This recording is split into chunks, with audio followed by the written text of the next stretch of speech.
WWE is hitting the panic button and everybody's freaking out, right? Because apparently attendance is really low right now for both nights of SummerSlam, and we're a mere 3 weeks away. So they were on cruise control for a minute now, and now they're going top speed. They are trying to hit the 6th or 7th gear. They're actually trying to hit that NOS button and freaking go fast into the build up to SummerSlam. So much so that it may be affecting some of the builds to some of these matches. WWE for the longest time has been predicated on telling a main event story. Now the undercard, the upper card, sometimes they don't get the build that we would like to see, right? I mean, they tell a pretty conventional storyline. To me, it's almost like the WWE needs to get like an angle / storyline pack. You know, they need to go back and look at some old school wrestling. Some of those writers need to stop doing the AI prompts, and they need to go back in time and do their homework and watch some of the tapes so they can come back with some stories that they can use to help build some of these feuds up going into these PLEs, right? But it doesn't seem like that. It seems like kind of they're just doing the same old promo battle, ambush attack in the back, pull apart brawl. You know what I mean? It's like you kind of see the same stuff over and over and over again, and it's like they're running the same plays over and over again trying to make a touchdown. And after a while, the defense is going to start to read those plays, and that's a pick six for a touchdown. You know what I'm saying? So with the WWE, what I'm noticing, especially for SummerSlam, is that they're freaking out a little bit. You know, they're running the WrestleMania 42 playbook. These matches look like they should have been at WrestleMania 42, but they had to pivot because of injuries and whatnot. You got Seth Rollins against Roman Reigns, long rumored to be a match at WrestleMania 42. CM Punk against Cody Rhodes, and another match that was long rumored to be happening at this past WrestleMania. You've got a situation where Liv and Rhea or Io Sky and Liv Morgan are going to wrestle for the women's championship. Another match that we thought we were going to see at WrestleMania. So they're running these same plays, and Femi and Brock Lesnar actually happened at WrestleMania, and now we're getting that WrestleMania rematch. To me, it seems like they're trying to hang their laurels on these 3 top matches between Femi and Lesnar and Reigns and Rollins and Rhodes and Punk as just, these are the stars. These are the dream matches that you've been wanting. This is going to get you to come see the show. Going to take a little bit more than that, you guys. We got to get emotionally invested. And the stories are legitimately right there. They're right there. There's not a whole lot of like complex problem solving to figure this out and make this make sense. But when you throw Cody Rhodes and CM Punk in the ring and they're just like, here you go, this is the match you wanted, and that's about it. That's a wrap. It's what they did with Cody Rhodes and Randy Orton that I had so much problems with, which is like, there is a lore, there is a list of things that you can pull from, and I'm sure they'll do it in the video packages, guys. WWE does productions. Their production team does video packages like no other wrestling promotion has ever done. They will tie all of this up into a nice, pretty video package. Limp Bizkit's going to come on over as a music in the background, and we're going to love it, and it's going to be beautiful. It's going to be stuff we're talking about for years to come. But I'm talking about the episodic storytelling, the stuff that gets you to that point. You know, Cody Rhodes dropped a nice little bomb. You know, I think it was Cody Rhodes or CM Punk. One of them dropped a nice little quote there that was saying that, you know, we're friends. We've been avoiding this for a long time, but it looks like we can't avoid this anymore. Something to that effect. That's great. That's going to be a nice quotable line in the video package. They just got to hit the right story beats, you know, and they're trying to do the whole Hulk Hogan, Randy Savage, Hulk Hogan, Ultimate Warrior, where they team up right before they wrestle. We've seen that many times before. That's nothing new. They're not redefining the wheel there.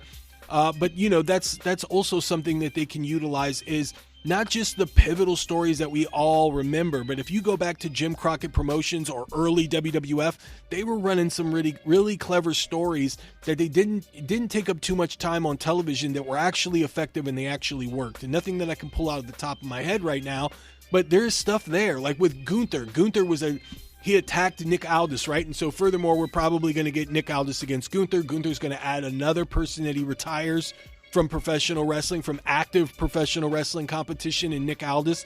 So he'll be on Goldberg, AJ Styles, John Cena, and now Nick Aldis. That makes a lot of sense to me. I think that's perfect because they didn't really have a lot to do with Gunther after he retired those 3 guys. And he's kind of been swimming in circles, so you might as well have him retire another guy.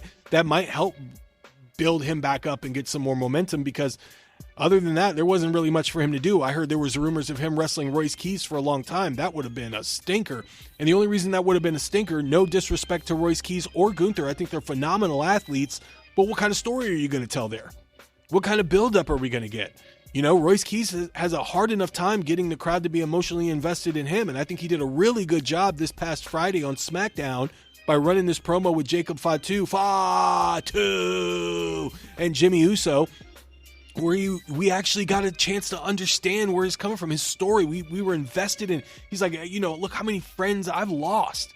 You guys are bickering like you guys are family, and you guys are fighting and stuff. Like, you know, you guys need to have more camaraderie. You guys need to have more love. Be a real bloodline. You know, like, it's about loyalty. Like, I loved that. I loved that promo from Royce Keys. But other than that, we haven't really got a chance to really like connect with him on that way, except for a few video packages at the beginning and the Stephanie McMahon podcast. So you got a long way to go to get him invested. You know, I mean, look at Blake Monroe. Blake Monroe, we haven't seen in a long time. You know, we want to get invested with her as well. So I just think that, you know, the WWE can do a lot creatively right now. They're not running a whole lot of house shows. You know, their creative team, they've got a lot to do.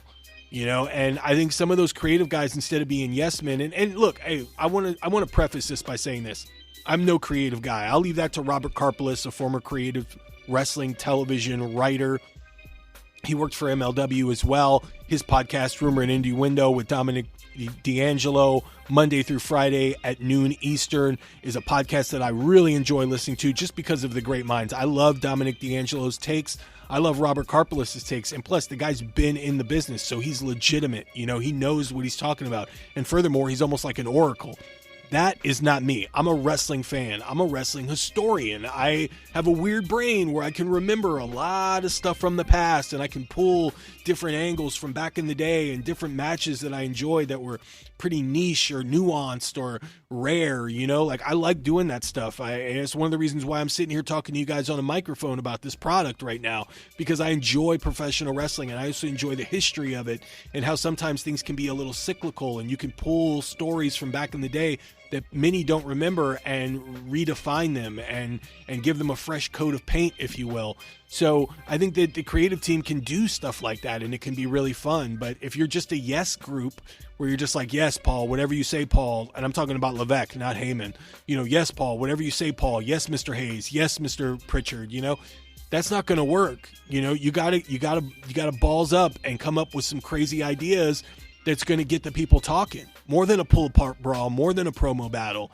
And they've got these three great matches, these three top matches, and you can add a fourth, because I think Gunther and Nick Aldis has an opportunity to be really, really fun, really exciting.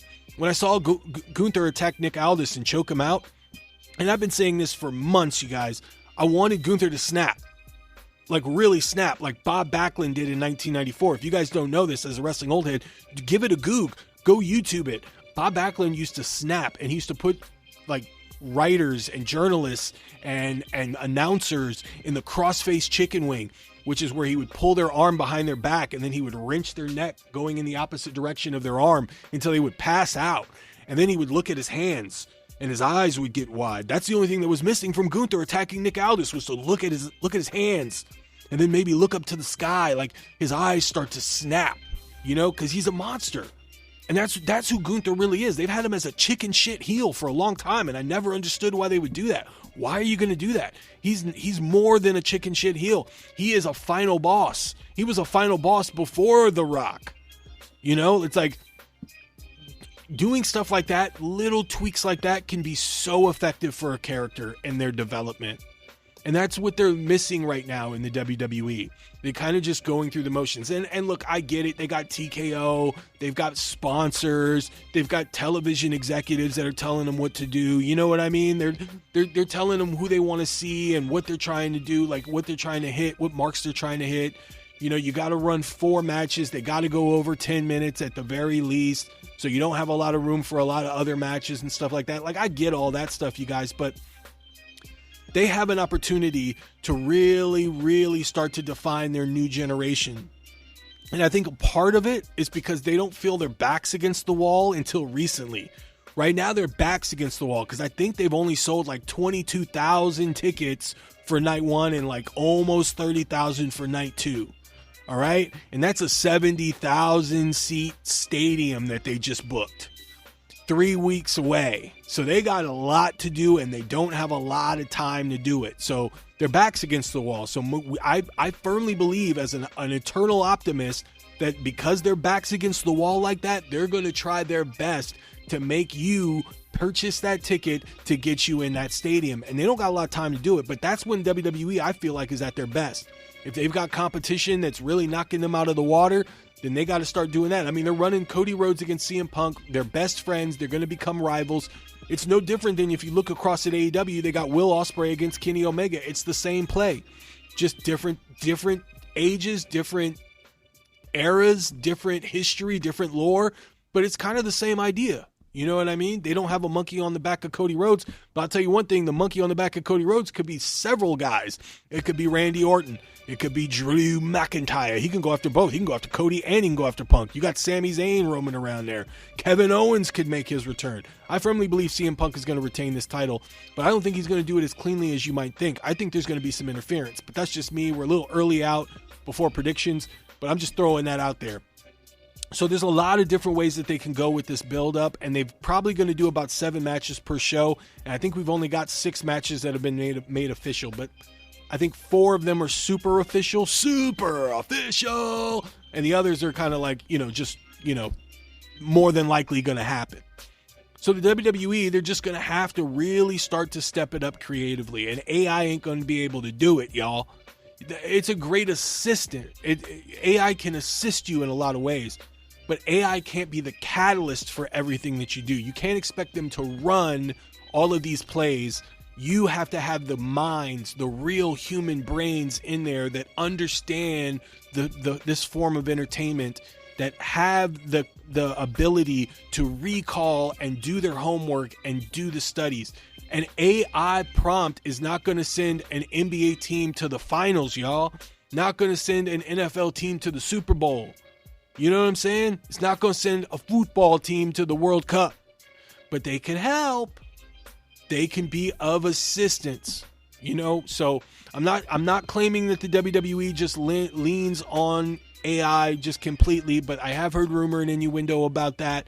And if that is true, they need to start having these meetings where these creative guys really get an opportunity to tell, to give their opinion of where they need to go with certain story beats. Not exactly run the whole story. And you got a beautiful mind in Paul Heyman back there that loves to plan ahead. And he's all about the details. So I think he needs to be in those creative meetings a lot more as well. And I think the people that are under Paul Heyman need to be in those creative meetings as well. Don't they have Gabe Sapolsky? That guy was legitimately an assistant for Paul Heyman in the ECW days. What are you doing with him? So that's my opinion, you guys. I am still excited for SummerSlam. I still think SummerSlam's going to be great. I think they're going to really execute well for the PLE. But it's not about executing for the PLE. AEW does this too. They have great pay-per-views. They always knock it out of the park for their pay-per-views. But it's not about the pay-per-view. It's not about that. It's about how you get there. And they need to get there and get us there. You know what I mean? A movie can just be all action and just people blowing up and getting shot and all that stuff. And, oh, his dog died. We need to care. You need to give us story beats where we care and we're emotionally invested. So when the dog dies, we feel it. So when the hero comes back and gets revenge, we don't think he can make it until the last minute, and then he finally makes it. And we knew he was going to make it, but there was a couple of moments there where we were questioning whether or not he was going to make it. That's the type of story that we're missing in both companies, but more specifically for SummerSlam, which they're building to be as big, if not better, than WrestleMania this year. And I believe SummerSlam this year has an opportunity to be better than WrestleMania this year. And that's my thoughts on that, you guys. If you guys have any questions, any comments, anything concerning what I just talked about, go ahead and drop it down in the comment section and let me know. Are you happy so far with this build for SummerSlam? Are y'all cool with the way they built up Reigns, Rollins, Cody and Punk, and Femi and Lesnar? Let me know in the comment section down below. I'd love to hear what you guys have to say. You guys know what to do if you like this and you want to hear more, because I'm always reporting from the Portal of Pro Wrestling. This is the Wrestling Old Head, and I'll see you in the next one.